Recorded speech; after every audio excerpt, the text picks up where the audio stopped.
प्यारे बच्चों नमस्कार। मैं रणजीत सिंह स्वागत करता हूं आप सभी का आरडब्ल्यू स्टेट एग्जाम्स में।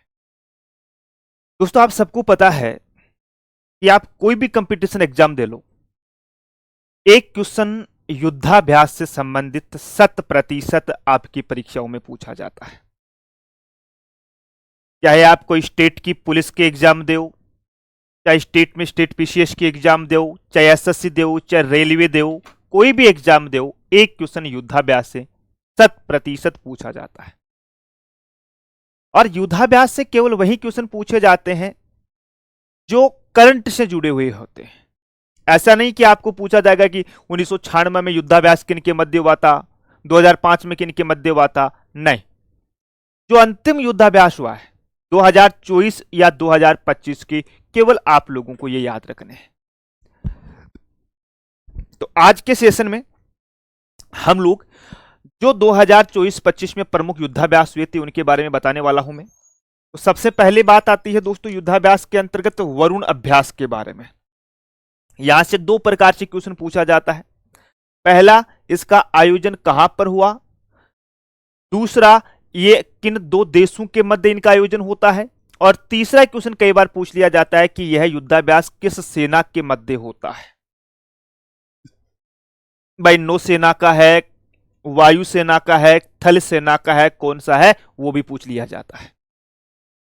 तो पहला आता है वरुण युद्धाभ्यास।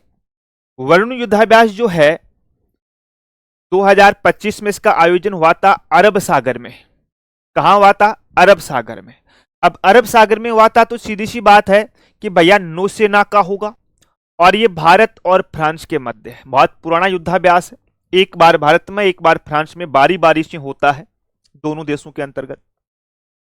अगला आता सिनबेक्स, पुणे महाराष्ट्र में आयोजित। यह भारत व कंबोडिया की सेना के मध्य हुआ था। भारत और कंबोडिया। सिनबेक्स, देखो थोड़ा शब्दों के ऊपर ध्यान रखना, ये सिनबेक्स है और यहां पे सिम्बेक्स है प्यारे बच्चों। ये सिंगापुर और भारतीय नौसेना, भारतीय सेना के मध्य हुआ है विशाखापट्टनम में। सिनबेक्स पूछ लिया जाए आप लोगों से, SIN सिंगापुर आ जाएगा और इस SIN इसमें शुरुआत होता है और इधर SIM शुरू होता है प्यारे बच्चों। तो दोनों में हल्का सा ही अंतर है, ज्यादा नहीं है। लेकिन सही हो गया तो 1 नंबर, गलत हो गया तो 1/4 गए। ठीक है, तो सिनबेक्स हुआ था पुणे महाराष्ट्र में, भारत और कंबोडिया के मध्य। और सिम्बेक्स हुआ था विशाखापट्टनम आंध्र प्रदेश में, सिंगापुर व भारतीय नौसेना के मध्य। ठीक है, अब जहां पर केवल सेना आए ना, वहां समझ लेना ये थल सेना के मध्य हुआ था। ये थल सेना, केवल जहां पे सेना आए, वरना वायुसेना का नाम आ जाएगा, जल सेना का नाम आ जाएगा। ठीक है जी, नेक्स्ट आओ। तरंग शक्ति युद्धाभ्यास 2024 में ये 2 चरणों में हुआ था। तरंग शक्ति जो है, पहला चरण सुलार तमिलनाडु के अंतर्गत हुआ और दूसरा चरण जोधपुर में। जो युद्धाभ्यास अपने राजस्थान में हुए हैं उन पे तो तुम तारे सितारे लगा ही दो, उन पे तो तुम तारे सितारे लगा ही दो प्यारे बच्चों। और भारतीय वायुसेना द्वारा ये आयोजित किया जाता है।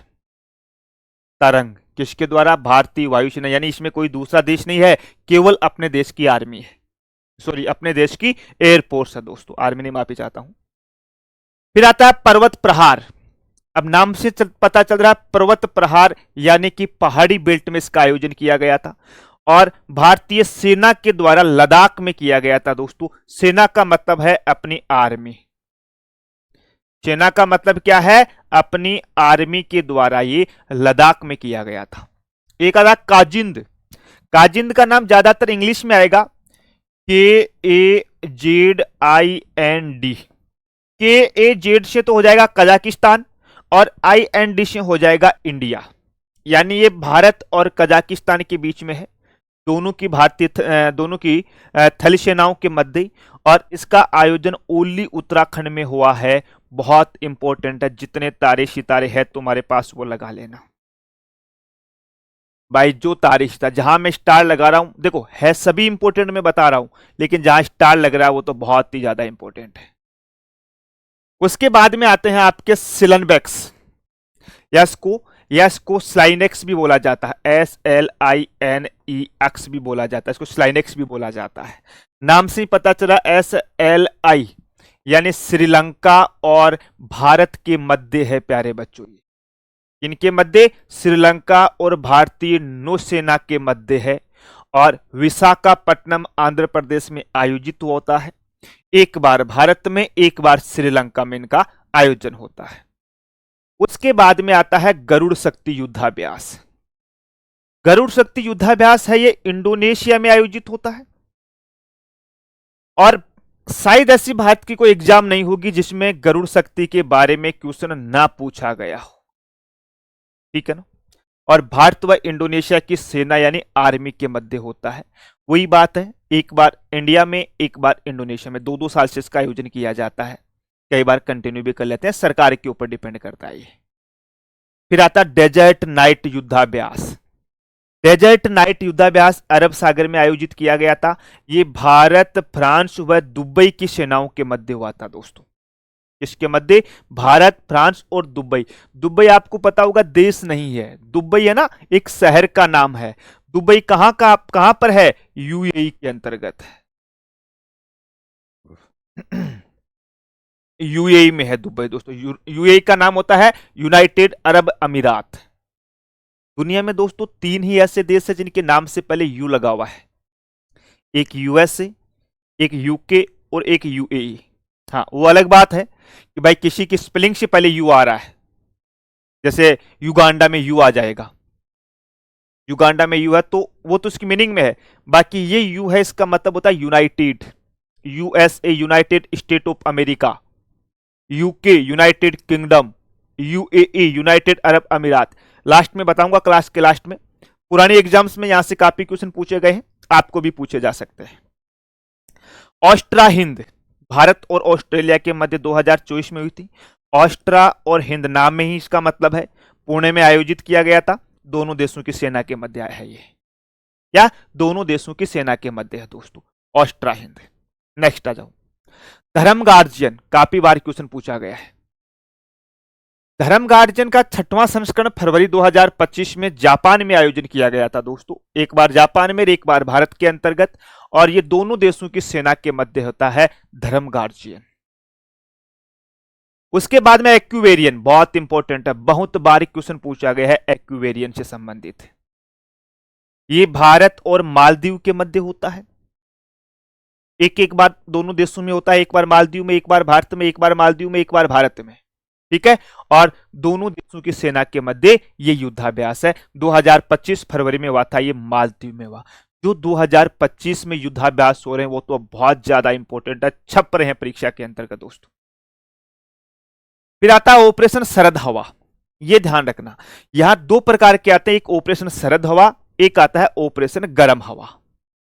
ये भारत और पाकिस्तान का जो बॉर्डर है, राजस्थान वाला बेल्ट, उसमें इसका आयोजन किया जाता है दोस्तों, ठीक है ना।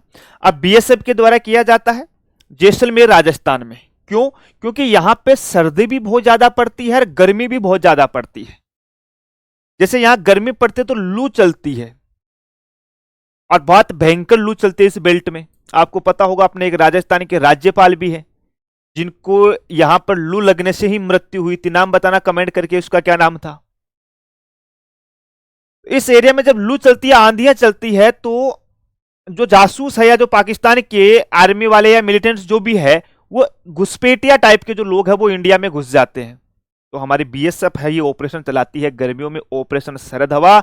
और ठंड में जब शीतलहर चलती है, बहुत ज्यादा धूल आती है उस समय, कोहरा बहुत ज्यादा आता है, जिसमें मतलब ये मान लो कि विजिबिलिटी है वो कोई 10-20 फीट ही रहती है, उसका फायदा उठा करके भी घुसपैठिया इंडिया की सीमा में घुस जाते हैं। तो उनको रोकने के लिए ये ऑपरेशन शरद हवा और ऑपरेशन गर्म हवा हमारी बीएसएफ के द्वारा किया जाता है। काफी बार एग्जाम के अंतर्गत पूछा गया है बीएसएफ ऑपरेशन शरद हवा के द्वारा। यहां से क्वेश्चन पूछा गया था कि ऑपरेशन शरद हवा किस भारतीय सेना के द्वारा चलाया जाता है। ये तो ये पैरामिलिट्री फोर्स है अपनी बीएसएफ, ध्यान रखना। फिर आता है सूर्य किरण, बहुत बार पूछा गया है। सूर्य किरण प्यारे दोस्तों जनवरी 2025 में नेपाल में आयोजित हुआ था। एक बार भारत में, एक बार नेपाल में, दोनों देशों की सेनाओं के मध्य है। एक आता संप्रीति, बताओ देखिए कौन से 2 देशों के मध्य है। फिर आता खंजर 12 है, सैन्य अभ्यास मार्च 2025 में किर्गिस्तान में आयोजन किया गया था उसका। भारत व किर्गिस्तान की सेना के मध्य मेरे दोस्त, भारत व किर्गिस्तान की सेना के मध्य खंजर, 12 का मतलब होता है खंजर का 12वां संस्करण है ये। नया होगा इसमें खंजर, अगला जो 2026 में होगा वहां खंजर 13 आ जाएगा, खंजर 14 आ जाएगा। तो एक एक साल से इसका मतलब जैसे जैसे आयोजन होता है वैसे वैसे इसका क्रम बढ़ता जाता है। इंद्र अभ्यास मार्च 2025 में बंगाल की खाड़ी में चेन्नई तट पर आयोजन होता है ना। बंगाल की खाड़ी में मार्च 2025 के अंतर्गत चेन्नई के तट पे भारत व रूस की नौसेना के मध्य हुआ था इंद्र अभ्यास। लगा दो तारे सितारे। फिर आता है दोस्तों आक्रमण।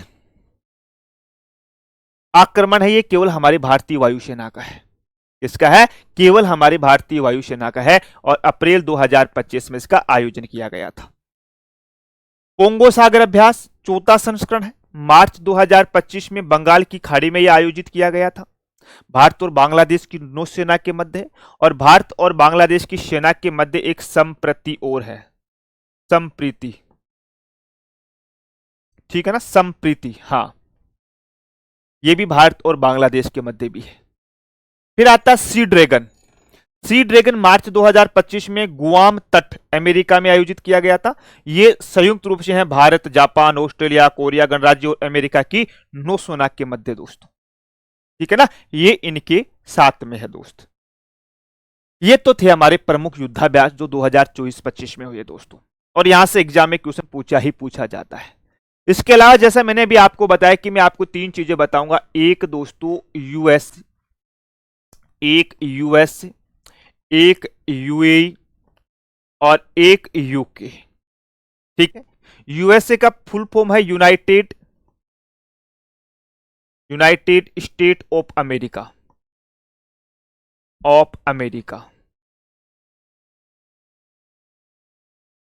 स्टेट ऑफ अमेरिका, संयुक्त राज्य अमेरिका हिंदी में बोलते हैं उसको। संयुक्त राज्य अमेरिका का मतलब है कि प्यारे बच्चों अमेरिका जो है वो 50 राज्यों का समूह है। क्या है? 50 राज्यों का समूह है। अब तुम्हारे दिमाग में आता है कि साहब हमारा भारत भी तो 28 राज्यों और 8 केंद्र शासित प्रदेशों का समूह है, हम क्यों नहीं यूनाइटेड स्टेट ऑफ इंडिया बोलते हैं? क्योंकि दोस्तों भारत जो है वो यूनाइटेड यूनियन नहीं है, यूनियन है, फेडरल नहीं है। एक तो इस चीज का ध्यान रखना। भारत में एकल नागरिकता है, अमेरिका में द्विनागरिकता है, दोहरी नागरिकता होती है। अमेरिका में व्यक्ति के पास अमेरिका की नागरिकता अलग होगी और उसके राज्य की नागरिकता अलग होगी। भारत में ऐसा नहीं होता है। भारत में चाहे राजस्थान का हो, चाहे उत्तर प्रदेश का हो, चाहे मध्य प्रदेश का हो, एक ही नागरिकता होती है, भारत, ठीक है। तो अमेरिका जो है वो 50 राज्यों से मिलकर के बना हुआ है, अलग अलग राज्य जो है, इसलिए इसको यूनाइटेड बोला जाता है कि ये 50 राज्यों का एक समूह है, ठीक है। फिर आता है यूएई, इसको बोला जाता है यूनाइटेड अरब अमीरात, यूनाइटेड अरब अमीरात,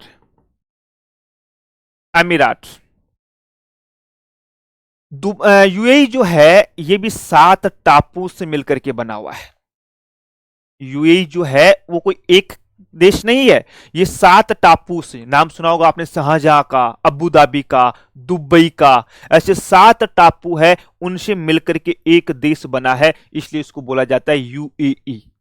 क्या बोला जाता है? यूएई दोस्तों। और अगला आता है यूके, जिसको बोलते हैं United kingdom, United kingdom. United kingdom में क्या होता है प्यारे बच्चों? आपने देखो इस प्रकार से मैप देखा होगा, है ना, आपने इस प्रकार से मैप देखा होगा, जिसमें इसमें आता है उत्तरी आयरलैंड, उत्तरी आयरलैंड, नॉर्थ आयरलैंड भी बोलते हैं उसको, ठीक है। यहां पर एक देश आता है जिसे बोला जाता है वेल्स। क्या बोलते हैं? वेल्स। यहां पर एक देश आता है, इससे बोलते हैं इंग्लैंड, इससे क्या बोलते हैं? इंग्लैंड। और यहां पर एक देश आता है, इससे बोलते हैं स्कॉटलैंड। क्या बोलते हैं? स्कॉटलैंड। दोबारा सुनो, इस प्रकार से इन 3-4 देशों की एक संरचना है, वेल्स, इंग्लैंड, स्कॉटलैंड और उत्तरी आयरलैंड। इन चारों देशों के समूह को बोला जाता है यूनाइटेड किंगडम। क्या है? इन चारों देशों के समूह को बोला जाता है यूके, परीक्षा में पूछा गया है, निम्नलिखित में से कौन सा देश यूके में शामिल नहीं है। और ये जो 3 देश होते हैं, ये जो 3 देश है दोस्तों, इन्हें बोला जाता है ग्रेट ब्रिटेन। Great Britain. लो जी साहब, ब्रिटेन और इंग्लैंड तो एक ही है। ग्रेट ब्रिटेन में 3 देश आते हैं और यूनाइटेड किंगडम में 4 देश आते हैं। इन चारों देशों का जो राष्ट्रपति होता है ना, वो इंग्लैंड का राजा ही होता है। इनके पास अलग से कोई राष्ट्रपति नहीं होता है, ठीक है ना। और इसी वजह से इसको यूनाइटेड किंगडम बोलते हैं, क्योंकि ये 4 देशों का एक साम्राज्य है और चारों का राष्ट्रपति एक ही है। अब बताओ, क्लियर है ये? तो मैंने आपको ये तो मतलब ऐसे जनरल नॉलेज के लिए दिमाग में आ गया तो बता दिया, ठीक है। बाकी अपना जो उद्देश्य था, ये टोटल पूरा का पूरा ये युद्धाभ्यास है, ये मैंने आपको कंप्लीट करवा दिया है।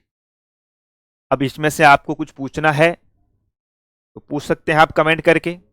आपका कोई सजेशन हो वो भी कमेंट करके बता देना, और अगला वीडियो आप कौन से टॉपिक पर चाहते हो वो भी कमेंट करके जरूर बता देना। मैं चलता हूं, मिलेंगे आप लोगों से अगले सेशन में। तब तक के लिए दोस्तों, जय हिंद।